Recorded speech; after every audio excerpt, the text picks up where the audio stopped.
ಕುಡಿದ ನಶೆಯಲ್ಲಿ ರೈಲ್ವೆ ಸ್ಟೇಷನ್ಗೆ ಕಾರ್ ನುಗ್ಗಿಸಿದ್ದಾನೆ ಇಲ್ಲೊಬ್ಬ ಭೂಪ.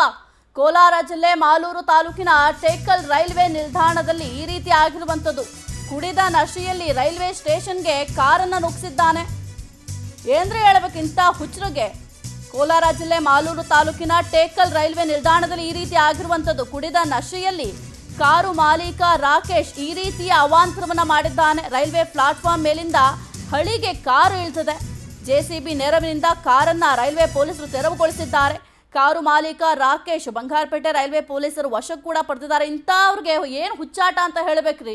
ನೀವು ಕೂಡ ಗಮನಿಸ್ತಾ ಇದ್ದೀರಾ, ರೈಲ್ವೆ ನಿಲ್ದಾಣಕ್ಕೆ ಕಾರ್ ನುಗ್ಗಿಸಿದ್ದಾನೆ ಅಂದರೆ ಕುಡಿದ್ರೆ ಮೈ ಮೇಲೆ ಜ್ಞಾನ ಇರೋದಿಲ್ವಾ, ಪ್ರಜ್ಞೆ ಇರೋದಿಲ್ವಾ? ಅಲ್ಲಿ ಏನಾದ್ರು ಪ್ಲಾಟ್ಫಾರ್ಮ್ ಮೇಲೆ ಯಾರು ಜನಗಳಿದ್ರು ಅವ್ರ ಗತಿ ಏನಾಗಬೇಕಿತ್ತು? ಅಕಸ್ಮಾತ್ ಆ ಸಂದರ್ಭದಲ್ಲಿ ರೈಲು ಹೋಗ್ತಾ ಇತ್ತು, ಆ ವೇಳೆ ಏನಾದ್ರು ಈ ರೀತಿ ಆಗಿದ್ದರೆ ಎಷ್ಟು ಜನರ ಪ್ರಾಣ ಹೋಗ್ತಾ ಇತ್ತು? ಇಂಥ ಹುಚ್ಚರಿಗೆ ಏನು ಹೇಳಬೇಕಂತ ಗೊತ್ತಿಲ್ಲ. ಈ ಸದ್ಯಕ್ಕೆ ಪೊಲೀಸರ ವಶದಲ್ಲಿದ್ದಾರೆ. ದಯವಿಟ್ಟು ಕಠಿಣ ಕ್ರಮ ಈತನ ವಿರುದ್ಧ ತೆಗೆದುಕೊಳ್ಳಲೇಬೇಕು. ಯಾಕೆಂದ್ರೆ ಇದೇನು ಸಣ್ಣ ಪುಟ್ಟ ವಿಷಯ ಅಲ್ಲ. ಎಷ್ಟು ಜನ ರೈಲಿನಲ್ಲಿ ಪ್ರಯಾಣ ಮಾಡ್ತಾರೆ. ಈತ ಕಾರ್ನ ಚಲಾಯಿಸ್ಕೊಂಡು ಬರುವಾಗ ರೈಲ್ ಏನಾದರೂ ಪಾಸ್ ಆಗ್ತಾ ಇದ್ರೆ ಏನಾಗಬೇಕಾಗಿತ್ತು? ದೊಡ್ಡ ಅನಾಹುತವೇ ಸಂಭವಿಸ್ತಾ ಇತ್ತು. ಅದರ ಜೊತೆಗೆ ಯಾರಾದರೂ ಆ ಪ್ಲಾಟ್ಫಾರ್ಮ್ ಅಲ್ಲಿ ನಿಂತಿದ್ರೆ ಅವರ ಗತಿ ಏನಾಗಬೇಕಾಗಿತ್ತು? ಈ ಕುರಿತು ಹೆಚ್ಚಿನ ಮಾಹಿತಿ ನೀಡ್ತಾರೆ ನಮ್ಮ ಪ್ರತಿನಿಧಿ ಶ್ರೀನಿವಾಸ್ ಮೂರ್ತಿ. ಶ್ರೀನಿವಾಸ್, ಕುಡಿದ ನಶೆಯಲ್ಲಿ ಏನು ಮೈ ಮೇಲೆ ಪ್ರಜ್ಞೆ ಇರೋದಿಲ್ವಾ ಇವ್ರಿಗೆ ಅಂತ? ಏನ್ ಈ ತರ ಹುಚ್ಚಾಟ?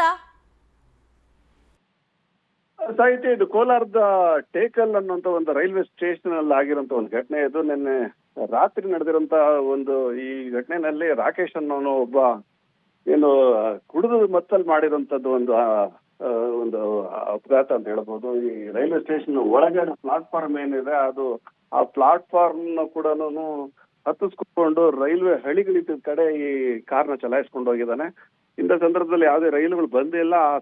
ಆ ಒಂದು ಘಟನೆಯನ್ನು ನೋಡಿ ದಿಢೀರ್ ಅಂತ ಎಚ್ಚೆತ್ಕೊಂಡಂತ ರೈಲ್ವೆ ಪೊಲೀಸರು ಅವನನ್ನ ಕುಡಿದಿದ್ದಂತ ರಾಕೇಶನನ್ನ ಆಚೆ ಎಳ್ಕೊಂಡ್ ಬರ್ತಾರೆ. ಮತ್ತೆ ಕಾರ್ನ ತಕ್ಷಣವೇ ಜೆಸಿಬಿ ತರಿಸ್ಕೊಂಡು ಆ ಜೆಸಿಬಿ ಸಹಾಯದಿಂದ ಕಾರ್ನು ಕೂಡ ಹೊರಗಡೆ ಹಾಕೊಳ್ತಾರೆ. ಸೊ ಹಾಗಾಗಿ ಯಾವುದೇ ರೀತಿಯಾದಂತ ಅಪಾಯ ಆಗಿಲ್ಲ, ಬಟ್ ಯಾರಿಗೂ ಕೂಡ ಅಂತ ತೊಂದರೆ ಆಗಿಲ್ಲ ಅಂತ ಹೇಳ್ಬೋದು. ಸದ್ಯಕ್ಕೆ ರಾಕೇಶ್ನ ಬಂಗಾರಪೇಟೆ ರೈಲ್ವೆ ಸ್ಟೇಷನ್ ಪೊಲೀಸರು ಈಗಾಗಲೇ ವಶಕ್ಕೆ ಪಡ್ಕೊಂಡಿದ್ದಾರೆ.